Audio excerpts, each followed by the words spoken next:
সবাই প্রোগ্রামে এসে প্রোগ্রামটাকে এত সুন্দর করার জন্য অসংখ্য ধন্যবাদ।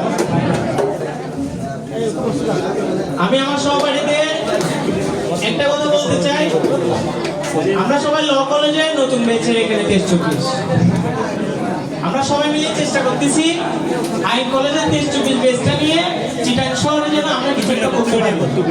চট্টগ্রামে আইন কলেজে যে একটা বেচ আছে, এই বেচটা যেন আমরা ফুটিয়ে তুলতে পারি চট্টগ্রাম মহানগরে। আর আমরা সবাই একতা থেকে যে কোনো প্রোগ্রাম সফল করতে পারি ইনশাআল্লাহ। আমাদের যে একতা, আমাদের যে ইউনিটি, সেটা আমাদের এইসব প্রোগ্রামের মাধ্যমে কিন্তু প্রকাশ পায়। আমরা সবকিছুতে অ্যাক্টিভ থাকবো ইনশাআল্লাহ। পলিটিক্স হোক, সামাজিক কাজ হোক, কলেজের পড়াশোনা হোক, সবকিছুতে। আমাদের এখানে কিছু ভাই বোনেরা আছে যারা গ্রুপ স্টাডি করে, আবার কিছু ভাই বোনেরা আছে যারা সাংস্কৃতিক চর্চা করে, আবার কিছু ভাই বোনেরা আছে